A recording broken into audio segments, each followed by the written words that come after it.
Hey everyone, this is Dr. Khanita, part of Arya Holistic Pain Management, here on another episode of Holistic Health. And I'm here with my good friend and colleague, Jennifer Thomas, who is the owner of Eclipse Acupuncture in what city? Again, in New York? Pulaski.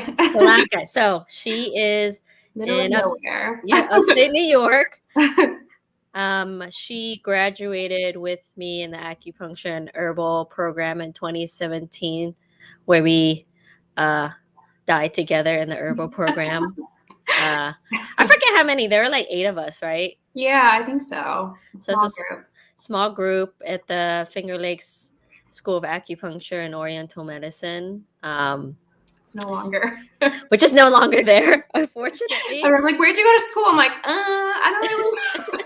Well, this place that does not exist anymore. Yeah, they changed the name to like something else. Yeah, yes, something Northeast Health Sciences, something like that. Yeah. But here, Jennifer, she it's funny because you want to call me Tommy really bad right now, don't I do. You call me Tommy. Okay, so I know, like every time. So I called Jennifer Tommy during school because that was kind of like a nickname, and it's really hard for me not to call her that. But she used to also give me, like, you had a farm and everything and chickens, and she gave me like fresh eggs. I really miss that about upstate New York. I always had fresh eggs and like amazing food up there. I have multiple patients that bring me like dozens of eggs a week. For your family? Yes. Because my chickens don't lay in the winter. You have to put lights on chickens in the winter if you want them to lay. They don't get enough sunlight, and I let mine have a little rest. Yeah. So I love it because we eat a lot of eggs, but yeah. And it's just like, those are the fresh eggs. Mm-hmm. Amazing. They're like orange. I know. Guys, oh my God. I'm like, what is wrong with these eggs? Like, there's no color to them. They're so good. That's what I have now, which is horrible. Aww. I really miss.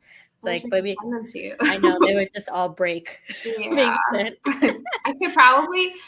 One of my patients actually does like the tea pickles. Oh my God, they're beautiful. I wonder if I could send those. Like if you packaged them right.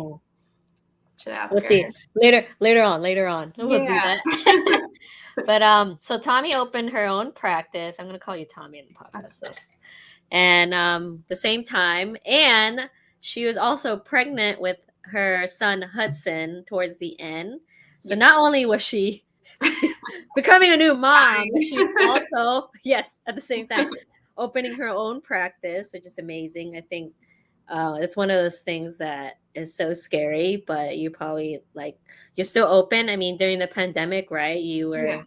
Yeah, were you closed for a couple months and then reopened? For a really long time, actually. Really? So we got shut down in March, like end of March, and then my Colby was born in April. Yeah. And then I think we could have technically reopened like maybe May or June. Yeah. But I actually had to move my clinic because where I originally was sold, they closed and put their business up for sale. Yeah, I was home from the hospital for 2 days with Colby and got a Facebook message saying that oh my God, the building was going up for sale. I was like, I can't look at this right now. Yeah. So then it was like finding a new building, renovating the new building. So yeah, it looks beautiful. Yeah. Thank you. Yeah, my husband did a really good job. So it wasn't until September of 2020 that I was able to reopen. So I was closed from like end of March to September. And now you're flourishing, probably. Yeah. It's kind of crazy, like the ebb and flow of like the business side. Like you'll have a busy season and then like it naturally will die, but like sometimes you need it to kind of like rest a little bit. So I mean, the pandemic is awful, but like it was also kind of a blessing for me to stay home with the baby. Like I had that opportunity. I went back to work 3 weeks after Hudson was born. Like I know. What? I mean, I had to. I was a new business owner. I didn't really have a choice. So the pandemic was like this beautiful blessing of like getting to just stay home with my kids that I will never get to do again, being, like self-employed. You don't get that option. So I think same thing. Well, I didn't have a kid, but I got to stay home with my dogs. So that was like my children. Poor children. They were so happy. So how was it like I know you say you live in a small town in the middle of nowhere. So how is it opening an acupuncture and herbal clinic in a small town where it's not very common to get acupuncture, or I kind of know the vibe up there in upstate New York where they're like, oh, it's like some kind of like voodoo magic. I've been called voodoo. Yeah. It's funny. I'll even have people come in. Mm-hmm. It's usually men that their wives sent them. Yeah. And they're like, I don't know if this is going to work. And I'm like, I didn't make you come here. Like, you walk through these doors on your own. Like, I don't know what to do.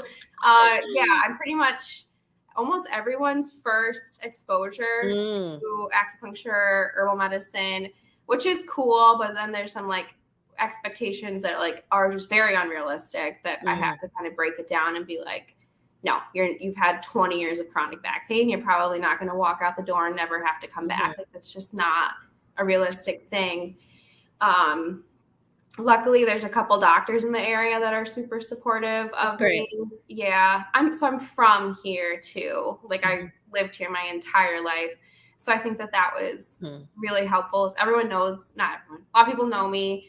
They know my husband's family. They know my family. My mom works at the school. Like, I am a part of the community for so long that there's like a trust already built in. I think that was huge. And I started working when I was still in school. So I kind of had this so I got my license when we were done with the acupuncture program, and then had that final herbal trimester. Yes, that was super fun. Remember? Fun, yeah. So I got pregnant, like literally, like when I was like 5 weeks pregnant. We were like 5 weeks into the trimester, so like lined up so perfectly. So I was like, and that's when I opened my practice too. So I was only working 1 day a week. So that was like a nice way to like kind of I forgot about that. Yeah, that he did that. Oh my gosh. Yeah. And I'll tell you this, Tommy drove an hour and a half to each way. Yeah, each way. Sometimes in the snow. So I mean, he is a trooper for sure. And I was saying, like, the amount of time I wasted driving, I would record, and I mean, like, if I'm going to watch this and like listening to myself is painful, I would record myself studying so that I could like listen to it in the car. I'm like, if I have to drive before a test, like I have to, this is a lot of time to give up studying. So I would record myself and listen to myself read herbal notes, which is like the worst thing to do. That is so funny. So yeah, I bet so that the family connection and all that was, I think for me, for me as well. My high school is literally down the street from us. Oh, yeah, same. It's less than a mile. Oh, that's so funny. Yeah, so same thing. Sometimes I still see some of my teachers, and it's like a weird deja vu moment. And I was like, oh my God, now I told them, like, don't mess it up. But a lot of teachers, a lot of like family friends, and then it's like the awkward HIPAA thing of like, tell your mom I said hi, and I'm like, yeah. And I'm like, Mom, someone said to say hi, but I can't tell you who. Yeah. Like, okay. That's weird now, but at first she was like, you know, it's kind of, that's really funny. So with like, you know, you mentioned that the husbands always come because their wife forces them and they show up your door. What's kind of like your way of, I don't want to say convincing them, but just talking about acupuncture and what you do to them? Yeah, I kind of always I try to make it, and I hate that I have to do this, but I try to take as much of like, you know, the East Asian medicine out of how I describe it, and just like most layman terms possible of like, I'm causing a little micro trauma. I'm telling your brain there's pain here and we need to help the pain. Like literally as basic as I possibly can make it. And then I try to do things that make people feel good at every appointment. Either it's Cny, cupping, like, so that they leave feeling like, I mean, everyone feels better after Cny and cupping. Like, it just makes you feel good. Yeah. So I try to always add that stuff in. So even if I'm not totally fixing the problem, they're going to leave feeling better and then be like, oh, okay, like it wasn't that bad. And just like throw needles across the room at me. Because some people's expectations are like, not expectations, what they think is going to happen. Yeah. So funny. Like, what's one thing that patients have said they thought it was gonna I'll tell you mine too, but I want to hear yours. I can't think of anything specific, but like Well, I guess one person didn't think that I would like put needles where the pain or like anywhere other than the pain was. Oh yeah, that's a big like, one. Yeah. And like they wanted to see the needles. So I'll always show, if people want to see, like I'll needle myself, like I'll do whatever anyone needs me to do to make them comfortable. And they like didn't think I actually put the needle like in the skin. They just thought, I was like, I don't yeah, I gotta go in there. Like, it's okay to feel things. Yeah. Right. Yeah. Yeah. And just a caveat with some people don't know what Cny is. It's like a Chinese medical massage. I've done this on my patients too, just different variation of it. And then the cupping, I use it for, I'm sure you use it all the time for low back pain. So what's kind of how do you explain cupping to your patients? I kind of do in a way that's like, massaging is like pushing the tissue, but cupping is exactly what I say. Really? Yeah. Yeah. I say it's the opposite of massage. Like, and I'll usually like press on them while I'm saying it. Like, this is massage. Like and of course it's not just massage, but pressing down, like cupping, and I'll try to like pull up on their skin a little bit too, and be like, cupping is going to pull everything apart, break up adhesions, increase blood flow, and and then I always finish with Cny or a type of massage, so they kind of get both out of it. That's awesome. Yeah. I always say, Michael Phelps. Yes, always Michael Phelps, always athletes. I usually bring it back, and then I'll be like, there was these chiropractic students, and like all the male chiropractic students at school were like all big and buff, and they came in and they just wanted the cupping marks because it leaves these marks. And I'm like, because then some people expect the marks, and not everyone's going to get a mark. So then I try to explain that too. Like, you're not always, it's okay. It's good to not get these like crazy red marks. They're like, well, why did my wife get, I'm stronger than she is. I'm like, it's not a sign of strength. Like, she's got more tension, sir. Like, that is fun. Yeah. So a lot of times the bruising or the redness is more with like more damage. Like, I remember I treated like a whiplash patient. She was like purple. Like, it was so much damage in the area. But you're right. It's not always, you don't always have to see stuff. Yeah. To know that you had an effect. Hairdressers are so, like the static of like, like this hair, like up. I'm like, dentist too, dental hygienist. Yeah, I don't think I've ever treated a dentist or dental hygienist. But those that hairstylist is one, and there's like a ton of dentists near me. So I see a lot of them with like hand stuff, wrist, and all of this too, because they're like here. So and I know Tommy also treats veterans, so she's part of the VA system, and I'm sure, and I know we both treated at the VA during school as well. So that was an amazing experience. So what I'm going to guess what you mostly see is like chronic pain, and how have they responded, or what's kind of like a nice treatment plan that you do for them, just in general? They respond really great. I think they just love, like, I don't know how the VA system is where you are, but here it's not amazing. So I think just being able to come to me consistently is so nice for them, because they're seeing one person every time. I try to schedule their appointment at the same time every week. Like, they know where they're coming. They know who I am. Like, I think there's something about that is just like, rhythm. They just love it. And same thing, I always, even if they're coming in, they pretty much are always pain. I've had a few like depression, PTSD, but they can only come in for one, at least for me, for one code at a time. So that's confusing for them, because technically I'm only supposed to treat what they're being referred to me for.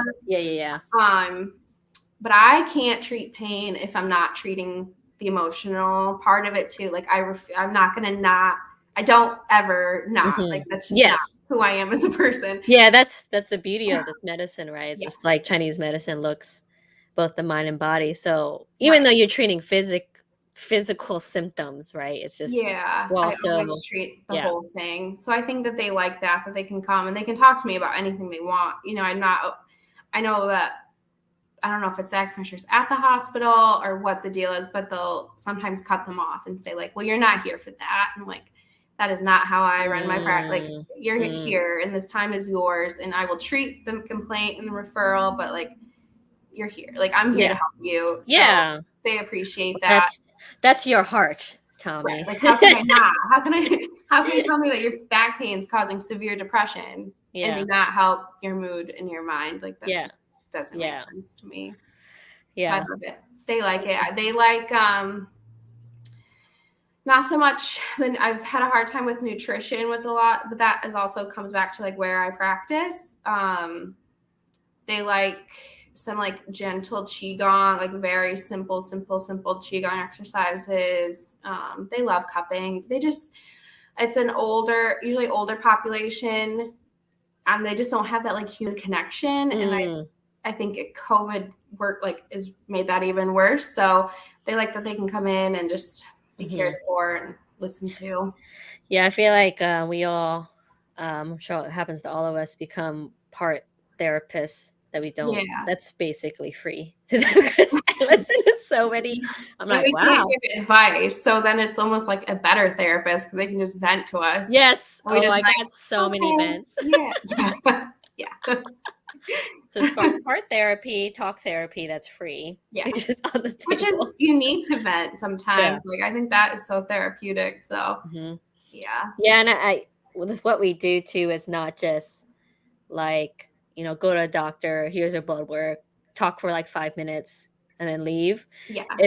They're definitely more in a vulnerable state, right? Because they're on a table. Yes. And like you said, we're dealing with the emotional connection with their pain too. And I try to read all my patients. Like, I had one veteran, and like the relaxing music that I just like, it's not crazy, it's just in the background, was driving him insane. He's like, can I turn this off? I was like, absolutely. Like, this is your time. Like, whatever you want to do it. He put on like the hardest, I don't even know what kind of metal, like screaming, like raw. I'm like, is this relaxing to you? And he's like, yeah. I'm like, okay, cool, dude. Like, whatever you gotta do, we'll let it happen. But like the emotion, there's so much emotion in like PTSD. Like they have so many layers of like physical trauma and then emotional trauma and fear that they don't always deal with and don't have the tools to deal with.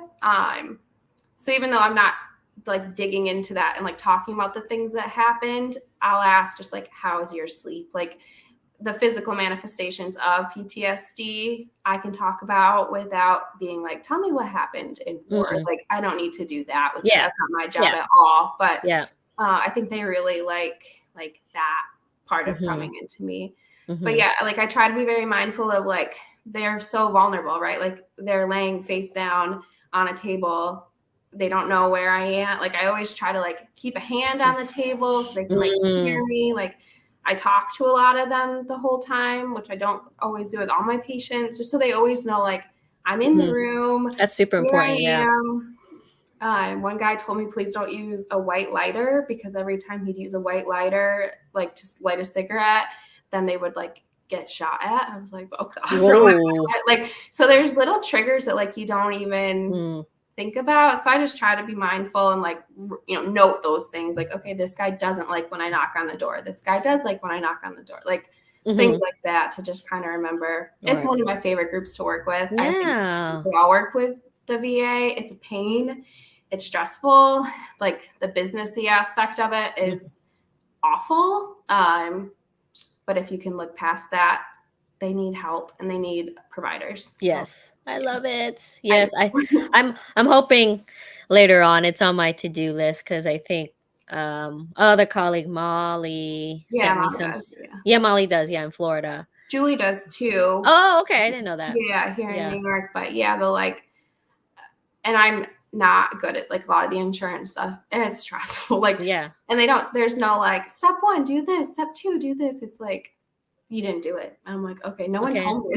Like, so that you didn't tell me what's wrong. You're just like, it's wrong. You're like, okay, great.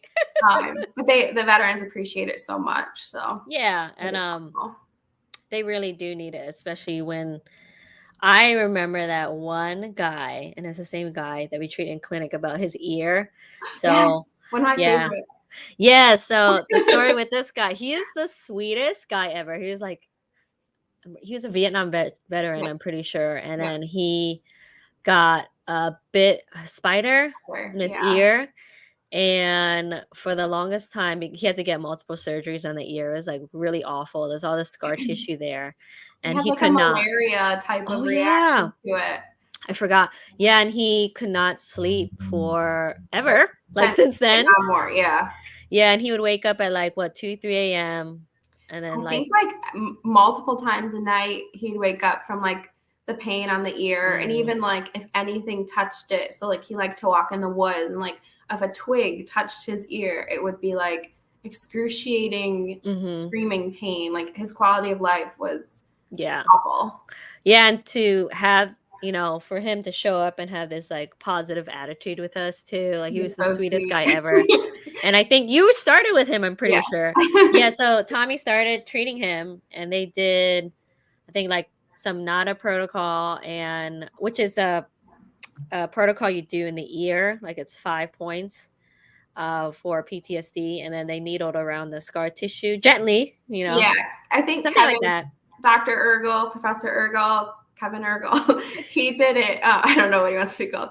He did a lot of the like around, because it was very deformed. Like you could visibly see like where all the deformed like tissue was. I don't even know if I think they were almost like vein, like capillaries. Like you could see the blood stasis like visibly there. And then we gave him an exercise. We wanted him to wake up every morning and rub his ears. Like every morning when he woke up, we wanted him to like stimulate them in like a positive way, not like this scary, like frightful way. Yes. And then I think he called you guys, right? So what happened after that? I couldn't remember. So I think he was coming in weekly, and he slept through the night. Like after like 1 or 2 times, he had gotten the longest amount of sleep since he was like 19 years old. And he was like, in his 70s? Like he was 72 and like strong. Like I remember he was so sweet. Yeah. He's like, I went to the gym this morning, and okay, man, you're like, he reminded me just of like this, like a little Italian, like ball of energy. Yeah, he was so sweet. Yeah, my favorite thing about him, I think he had gone to an acupuncturist before, not for the ear, like for back pain. So he had been given Posamon, the liniment, and he would always, every single week, crack a joke with me about, you just Posamon. I was like, sure. Like he just was one of those people that like still today, if people are like, what's your favorite case? Like that's still one of my favorite cases that I've ever been able to be a part of. Yeah, I think that one was one of my favorite. And then the other one that Brian treated and I treated too was this guy who he fell and he landed on his arm, but it was weird because he couldn't move his legs after, which was, do you remember this guy? I forget if you remember, but he couldn't move his legs. So obviously they rushed him to the hospital thinking he had a stroke. And then he didn't have a stroke. And then they just left him. They're like, okay. And they're like, I was like, what?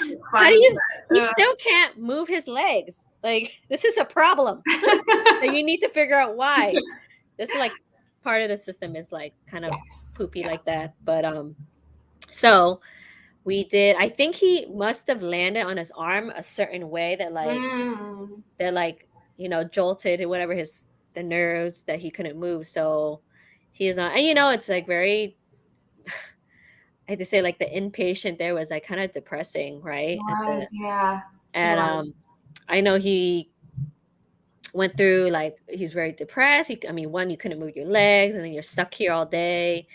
You lose your independence. And it wasn't until I think Brian was the one that first worked with him and Dr. Ergel as well. And they had to like lift him onto the table. But we did like a bunch of Huato Jajis in the neck to just stimulate the nerves. But it got to the point where when I worked with him, he finally came in a walker, like he could walk again. And he was just so appreciative because it's one of those things. It was like consistency with us and having someone actually do something to help. Yeah. And then of course he did his occupational therapy to get going again. But it was like night and day, just his mood, because he could walk again. And and we didn't ignore his complaint. Like, how do you not do something that he could have done? Yeah. It's kind of crazy when not just veterans, but like all patients come back and they like went to a doctor or any healthcare provider and they're like, yeah, like all, but then nothing. And I'm like, what do you mean? You're telling me all these symptoms? And then they're like, but we can't find anything wrong. So you're on your own. Bye. I don't understand that. Like, I get it. Like things happen and they don't always have like an explanation for things, but to just like not dismiss, but just, okay, bye. Like no help. I'm like, that's just crazy to me. Yeah. I feel the same way. I had another patient the same, like after surgery had all this nerve pain. She couldn't sit down and the doctors were like, sorry. And I'm just like, that's a problem. It's not a solution. It's crazy. So I'm so glad that, they have you there that they can talk to and get treatment. And I'm totally going to flip a little bit because I know I treat pain and you treat pain as well. But I know your passion too is in women's health. And I think a lot of people don't know how acupuncture and herbal medicine can help with that aspect. And for me, I think I talked about it in my last episode too. I always get, you can hear my dog. I always get so nervous about treating like fertility stuff because it's so stressful. It's so stressful. Like wakes me up at night. And so I was pregnant when I opened my practice, and then it's pretty right away. I think even in school, like I always liked women's health. That was just kind of where I've always gone toward. So being pregnant and then having a newborn and then getting pregnant again while treating women who cannot get pregnant was one of the hardest. And granted, they are not getting pregnant. Like that's harder. I'm not dismissing what they went through, but like trying to find the balance of like, I'm treating you to get pregnant and I'm pregnant and I am so sorry. Like that was so hard. And even now, like if we think about having another baby, I'm like, okay, but I have X, Y, and Z patient that like, I want to get pregnant first. And I'm like, that's not fair. Like, and they would never wish that, but it's so stressful. So stressful because you want to help them. And there's all these like kind of annoying, miraculous stories that they come in being like, I have a great aunt that got acupuncture one time and then she was pregnant with quadruplets. And I'm like, okay, cool. But like, that might not magical point.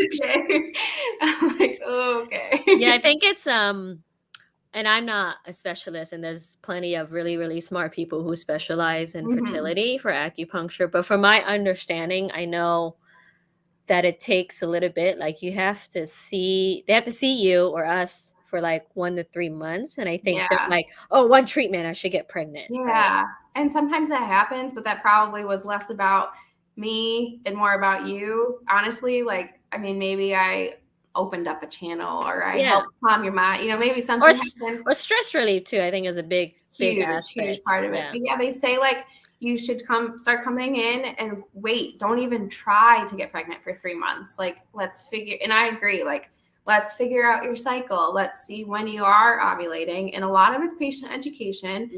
The amount of women that come in wanting to get pregnant, they've been trying for, like 6 months to a year, and they don't know when they're ovulating. What?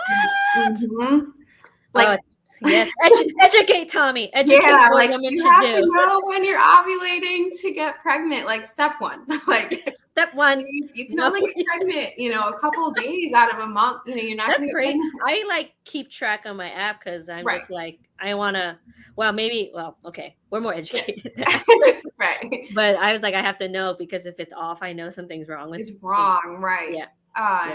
Yeah. The patient education part of what we do is huge. Like you'll be like, hey, like, okay, so like how long is your cycle? And I'll be like 5 days. And I'm like, okay, but like how long is your whole menstrual cycle? And they'll be like 5 days. And I'm like, no, like, and then I'm like, okay. I'm like, well then how many days? Like, and I try to like, and they're like, oh, it's like 20 days between periods. And then sometime, and I'm like, no, okay. So we're going to start day 1 of bleeding is day 1, like until the next day 1, like that is your whole cycle. And they're like, oh, really? And I'm like, like, how have we failed women so badly? Like, that's crazy to me because, okay, so step 1 for fertility, if you're trying to get pregnant, know when you're ovulating. Yes, know when you're ovulating. Your cycle. And like the signs of ovulation. So like if you can't tell when you're ovulating, right? Like if you're not having like an increase in cervical mucus, if you're not like maybe a little bloated or a little, there's all these signs that can happen usually mid-cycle. That for me is like a yin vacuity. Like if you're not creating the substance, like those are all signs that I need to know about when I then go to treat you. So when people come in and they're like, I don't know. I'm like, okay, I don't know. You got to know. Step 1, let's know. Like, let's keep track of these things and write things down and be like, oh, I crave chocolate today. Or for this week, I had really bad headaches or I had digestive problems, things like that. They all go together. It's a whole cycle. And we need to see like the ebb and flow of that cycle. Yes. And make it more like, less of a stigma because sometimes when I say cervical mucus to people, they're like, what'd you just say? Like yes, we're gonna put this on Instagram, Tommy. It's gonna be awesome. Like, yeah, cervical mucus, it's a thing. And you know what? It has to be there because if it's not, you're probably not gonna get pregnant. So the stigma of like talking about it is just, it's not helping anyone. And I feel the same way with not even pregnancy, but just like women's health in general. Yes. Like painful periods, no periods, heavy periods. Like, there's teenage girls walking around like not knowing what's happening in their body. And then they're just maybe going and getting on birth control, which is everyone's choice. It's fine. But maybe if you understood that these things maybe aren't abnormal or there's a way to alleviate the symptoms, then we can probably help them sooner. I think our generation, we've been put on birth control for a long time, and then we don't understand how it's affecting us while we're on it. And then we get off of it and we expect to get pregnant right away.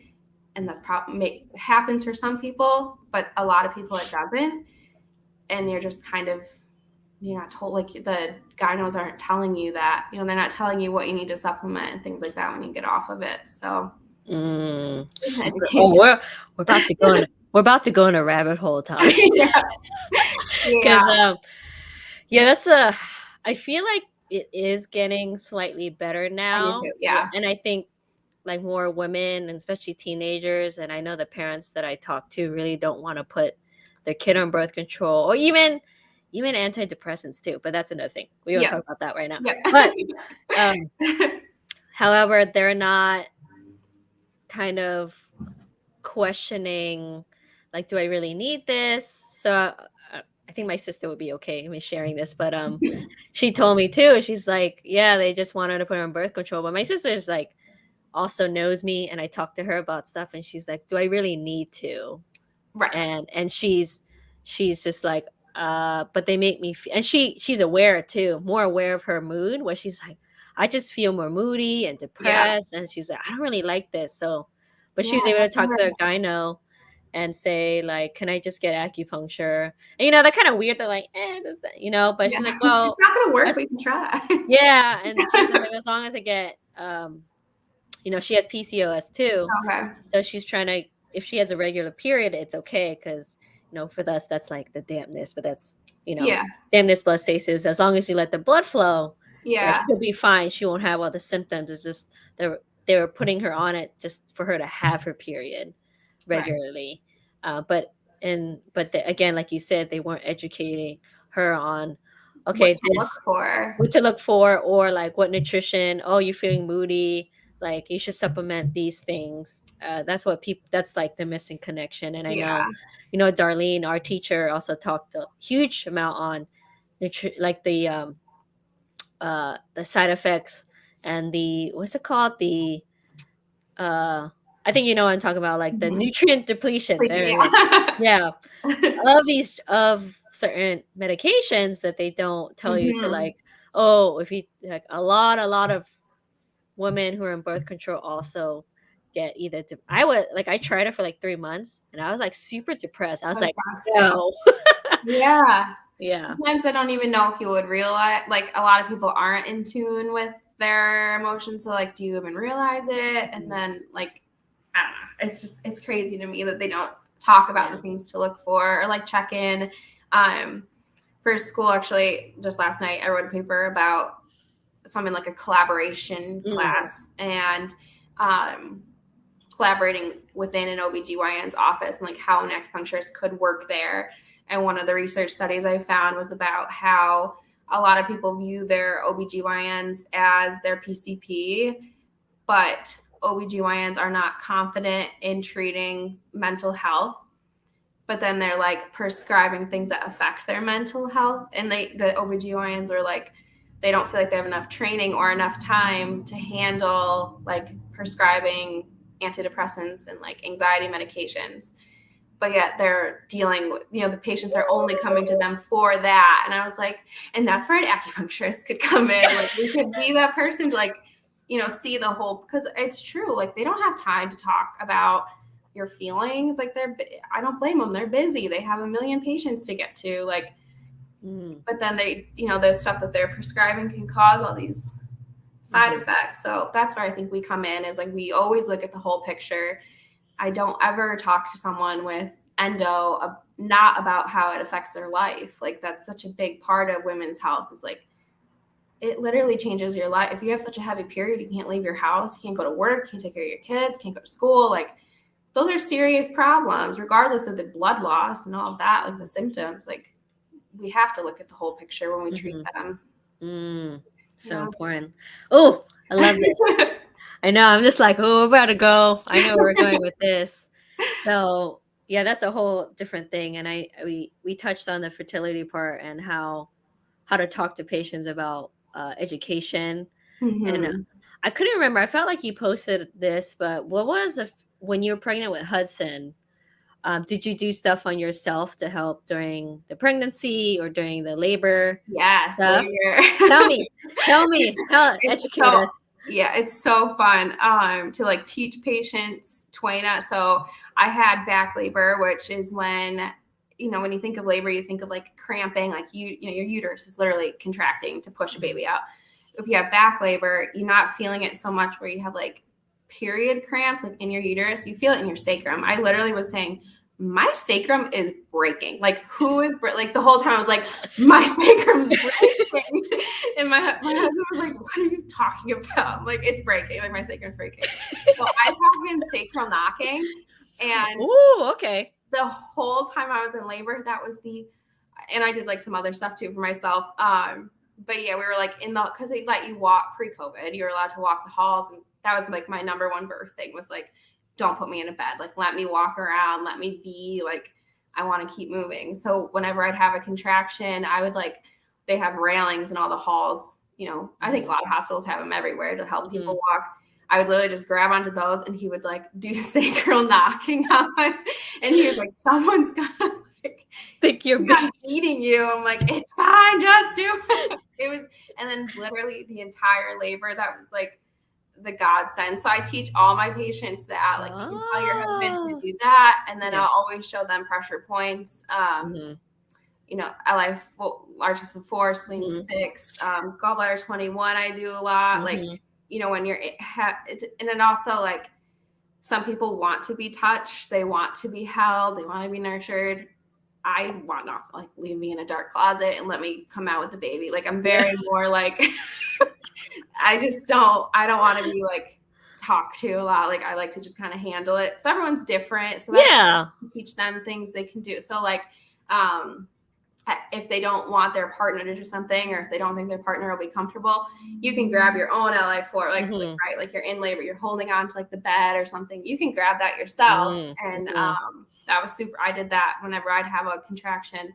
I would do that. I also give them ear seeds. Yes. That was a big one. I wore those. So with Hudson, I worked right up until he was due on a Saturday, and I think I worked up until like that Tuesday right before, because I was like, I can't not work. But then literally like the day I was done working before I had him, I was like needling. Come out, baby. So then I put ear seeds in, and those were nice to just, it's almost a distraction. So I did like ear shin men and like I think like the uterus point, 0.0, just like really simple ones. And I'll send patients home with ear seeds, like cut off a little bit and be like, fall off. And I'll like write the names. You can Google everything now. So I'm like, Google this point and it'll give you a diagram and you stick it on or have someone else put it on. I think those are the big ones.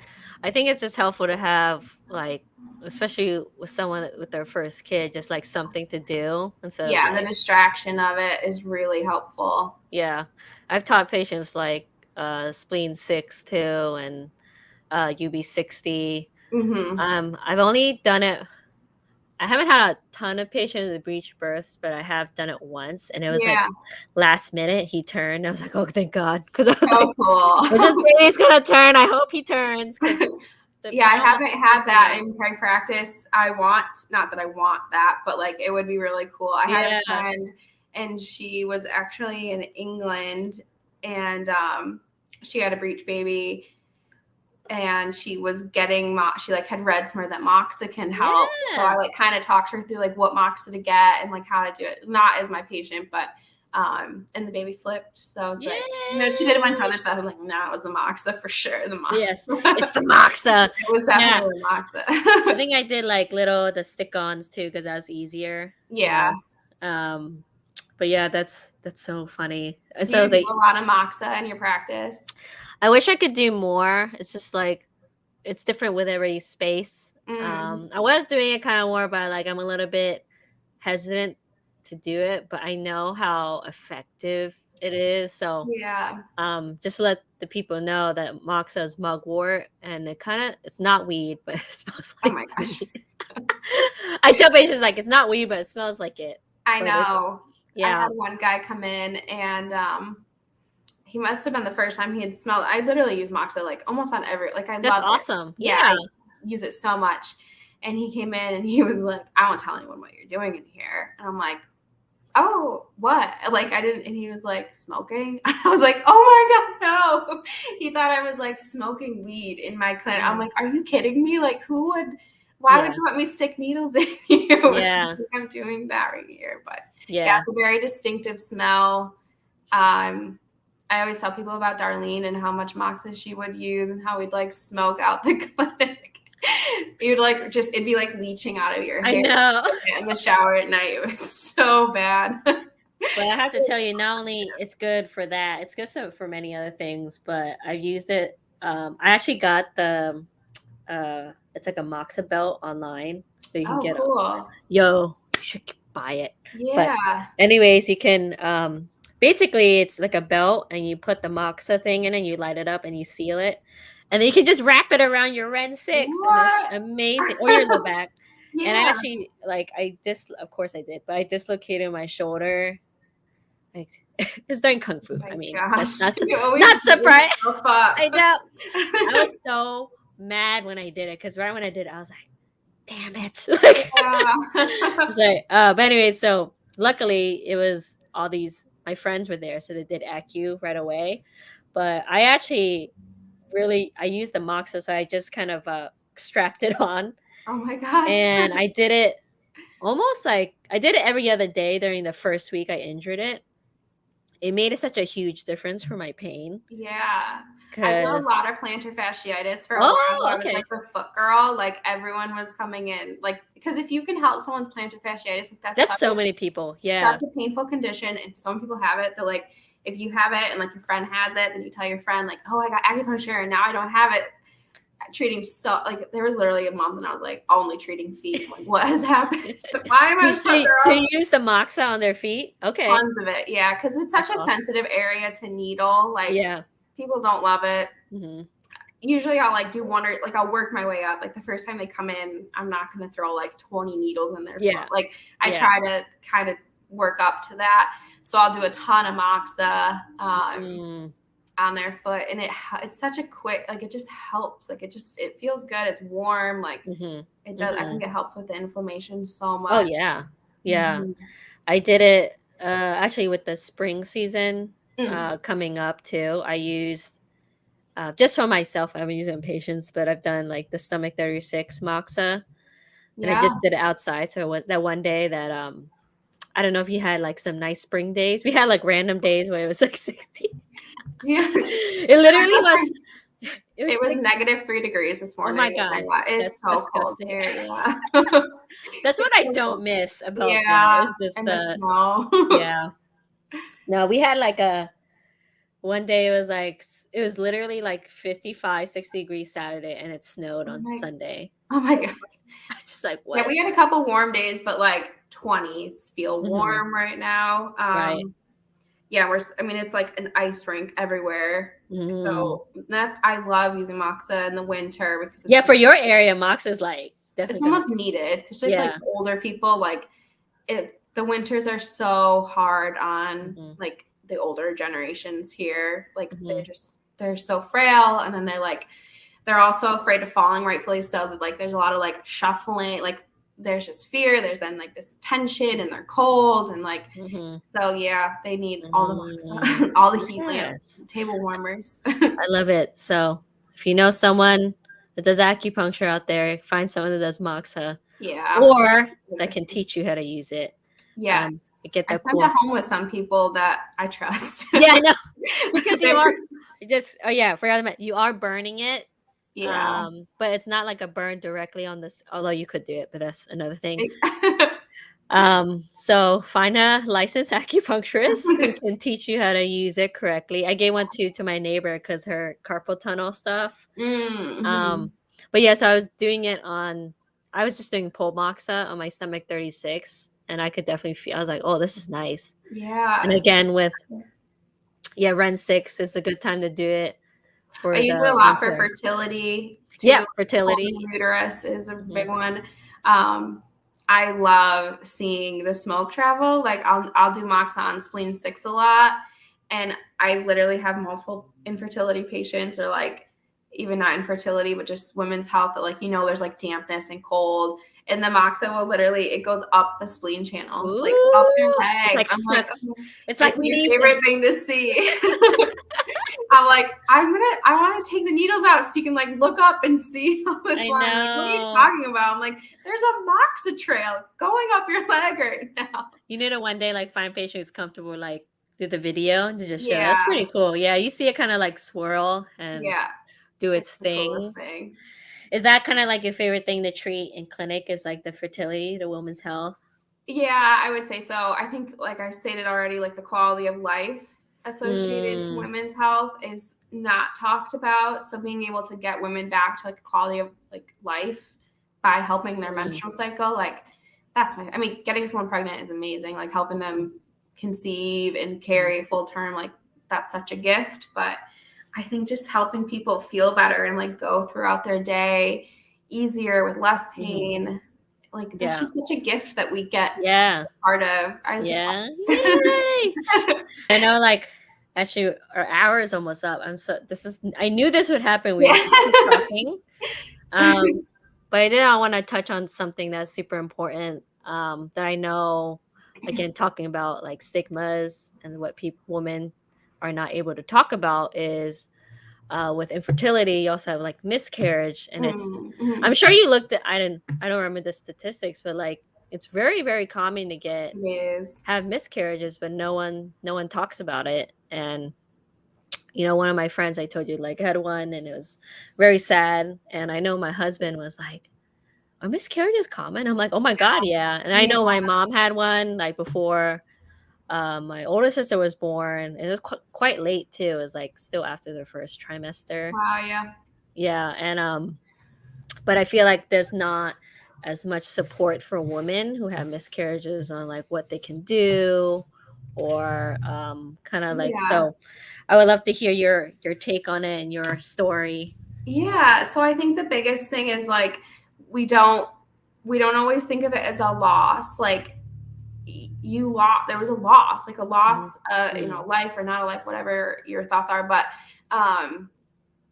you need time to heal too, depending on where you were in your pregnancy, how far along. I mean, it's like having a really bad period potentially. You may need to have like a DNC or take some of a medication. Like, but we don't think of it as like you had a baby, here's this time off to heal. It's like okay, go back to work. Like, go on, like, keep moving. Like, you need time to heal. If you think about like the hormonal changes that are going to happen, like even we can feel when we're going to have our period, we can feel the hormonal shifts. Like, this is such a drop in progesterone and all the hormones are going crazy. Like, we need time to like heal and like transition back into life. And I don't think people like talking about it. I don't think people know what to say.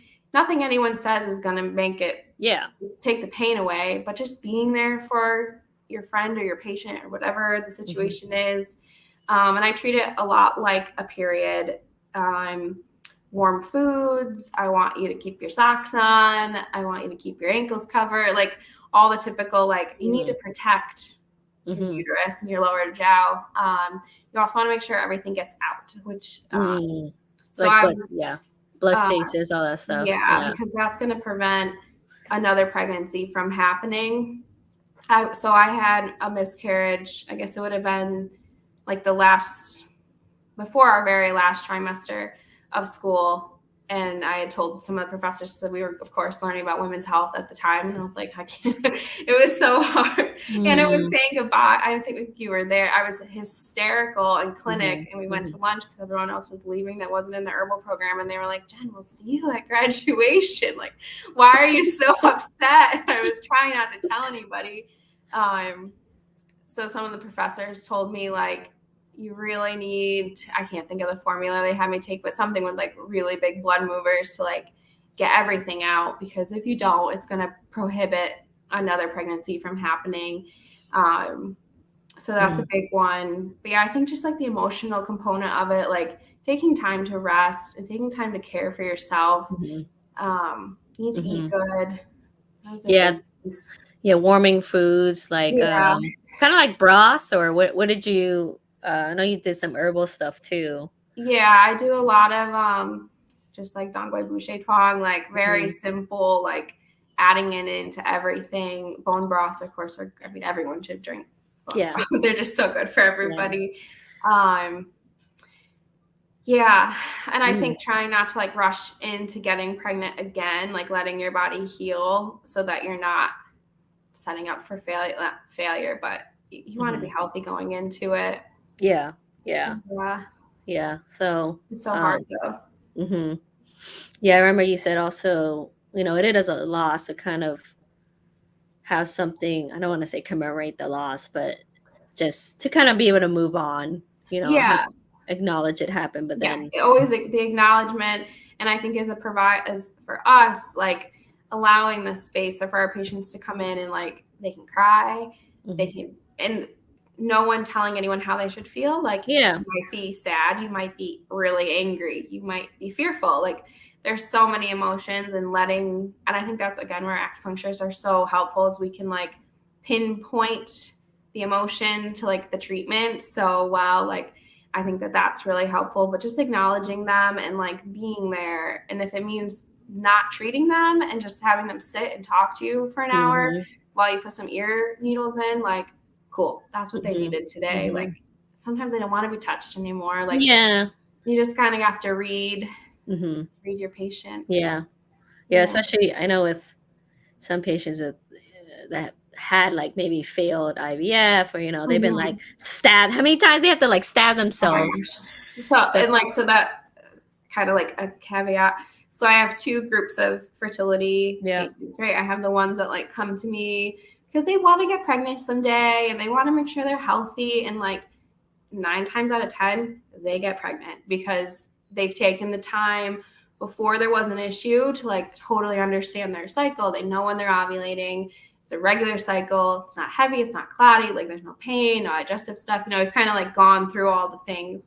And then I have my patients that come to me while they're going through fertility treatments, and it's a mess. Like it's such a different ball game because I'm never able to just treat the patient, because I've never seen just the patient. I've seen the patient on like all these medications and like this crazy schedule of like every day. So for me, we're an hour from the closest fertility doctor. Oh, wow. And that's not including everyone that comes to me from like the other direction. So some people are driving over an hour every day for different tests and blood work, and like you have to go there for the blood. Like it's kind of crazy. So those patients are much, because I don't ever feel like I'm helping like their root. I'm almost more helping like the side effects of all the medications that they're on. But their stomachs will be just like a bruise, like a giant. And then I'm like, look at the like stasis and like the scar tissue. I mean, some of the shots are kind of deep that they have to give themselves. So I guess that's always my advice, is to like not try fertility medicine. There's a time and place for everything. But if you can, give yourself a little bit of time to come in for acupuncture first, or even nutrition and herbs, all the things before starting like Clomid. Usually everyone will start with like Clomid or Letrozole, and they make you ovulate a lot more, like more follicles and eggs. But the biggest side effect is like dryness. So then they have no cervical mucus. Like it's, and I'm like, oh my gosh. So it's very cool to like get to them before they have to go try all medications. Yeah, that whole, I talked to a couple of my patients who've had go through the whole spiel, and I mean it's worse with having to drive an hour away, and this is whole thing with it that it's just crazy, because sometimes it's like you got to talk to insurance to get the right medications. You got to order all the right medications. It gets shipped to you, and then sometimes it doesn't come in time, so like it throws the whole thing off, and then you have to start all. It's like, it's insane. It's crazy. Yeah. So it's so stressful. That's a whole another like category, which is it's very complex. It can be a whole new career for people too, to just help women navigate it. So the one here, Cny Fertility, they have acupuncturists. So they also have like a Cny, I think it's called Healing Arts, like within the same building, because we all know like acupuncture can help with egg retrieval, and then sometimes they'll do it like before and after embryo transfer too. Yeah. So they do offer acupuncture there, which is awesome, but they've never met the acupuncturist before. So they're like, so they're just doing like a protocol, which is fine. It's been researched and studied, but if you can find an acupuncturist that you can make, rapport with, and they can understand like, yes, there's this protocol we're all going to do, but you also need chi supplementing points too. I think is important. Yeah, because everyone's constitution's different, so they're going to react differently to all those things. Right. Fair point. Oh my gosh.